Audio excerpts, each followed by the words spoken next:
Thank you for tuning in to Hidden Sovereign Truth Revealed. Thomas Jefferson cautioned us that freedom is not free. The price you must pay for freedom is eternal vigilance. As a people, we have for many years been apathetic to the Congress, the President, and the judiciary, so much so that we never notice the subtle "must pay for freedom is eternal vigilance." We have not been vigilant. Somewhere along the way, this plan for a republic went dreadfully wrong. Without any constitutional authority, the republic was transformed into a democracy. Now the president makes law by executive order, again without constitutional authority. The Congress is powerless because of fierce partisanship and the constant pursuit of money from the international corporations needed to perpetuate their political lives. The result is that they do nothing to check and balance the other runaway branches of our government.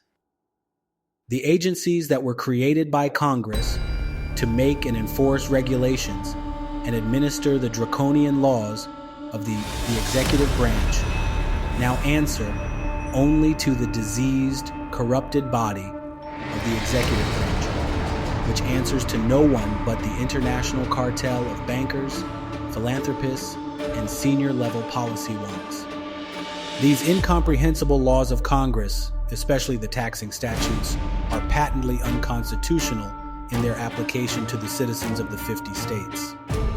But this seizure of the productive people's wealth for the benefit of the non-producing minority and the imprisonment of those who resist the theft have been ratified by a corrupted federal judiciary and Supreme Court. That briefly sums up our present-day democracy and the state of the Union. Where did it all go wrong? You are about to find out, and you are not going to like it one bit. I truly believe that many of the problems we have with government and the judiciary today stem from the deliberate bastardization of the English language by those in government. The laws of English grammar are totally inflexible.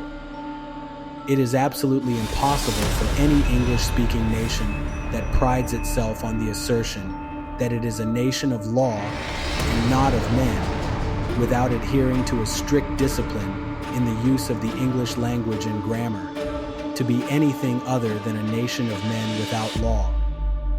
Proper English is essential in the drafting of those national laws. Otherwise, tyranny will always be the end result. The Supreme Court has pontificated that the Constitution is a living, breathing document, and that as such, it must evolve with the changing society that it governs, that they, this majestic body of legal intellectuals, in this process of an ever-evolving society, must interpret the organic Constitution for us, the ignorant masses. Preposterous. The Constitution is written in plain English, so that anyone with a 5th grade education can understand its simple meaning. It isn't written in Russian or Chinese, and doesn't need interpretation. Does the Constitution get cold or hot, sick or diseased? Does it get old and senile? The Constitution is not a living, breathing document. It's a dead tree. A dead tree that was processed into paper so that eternal ideas and heavenly concepts of men governing themselves could be preserved for future generations. It was written by noble visionaries that we call our founding fathers. That is what the Constitution is, period. The visions and concepts immortalized in the Constitution cannot evolve with our society, because man, by the very nature of being man, rarely rises to a higher level of nobility. We as a species usually evolve to a lower base of decadence, immorality, one notch above a slug. That's the nature of man, and it has been so since the Garden of Eden. The United States Constitution, this document that the learned justices say must evolve to keep up with our society, is why we were the only nation in the entire existence of the human race to ever promise life, liberty, and the pursuit of happiness to all of its citizenry, and then deliver on that promise. Look around and determine for yourself if we are a moral society that must have an evolving constitution to keep up with us.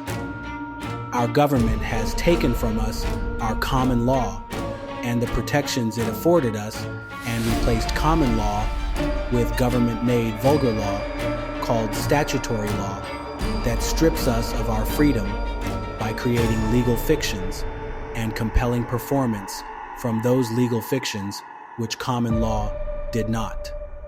As a nation, we have more citizens in prison than any country in the world, over 2 million, and 90% of the crimes of which they are accused are victimless crimes. The law they violated most likely was paid for by corporations to protect them from us. We, however, are the problem because we operate like the tool of the new king, and we do his bidding without questioning whether the law is a good law or a bad one. It is our responsibility as jurors to ask those questions, but we have let the prosecutor and the judge tell us those questions, but we have let the prosecutor and the judge tell us what the law means instead of using God's gift of intelligence to discern for ourselves. We are responsible for determining not only the facts, but also the law. If that were not true, then we would still have legal slavery and be prosecuting people for helping slaves escape under the Fugitive Slave Act. That law was interpreted and upheld by the courts of the time. Decent jurors who did not agree exercised their right of jury nullification, the most cherished right we as Americans possess. We now have replaced morality with abortion on demand, and if we do not kill our children in the womb, we tax them to death the moment they are born. Does it not seem immoral to permit a Congress to spend money that it does not have so that every future generation will be obligated to pay from their labor and property for their entire life on a debt that is 60 or 80 years old? The moment your child is born, she has a debt to the Federal Reserve Bank, Inc., $22,000 and rising. It is not only immoral, it is the thing of which violent revolutions are made. If we do not stop this insanity here and now, our grandchildren will and will not be pleasant. Waco TXS is the example of what the new king wanted us to see, because that is our future if we do not comply with the king's demands. We permitted our government to negotiate and pass the NAFTA and GATT treaties, which guaranteed that this nation will never again be an industrial or technological world power, assuring that our people are doomed to a third world agrarian life within the next 50 years. Thank you for tuning in to Hidden Sovereign Truth Revealed. Please like the video, please subscribe to the channel,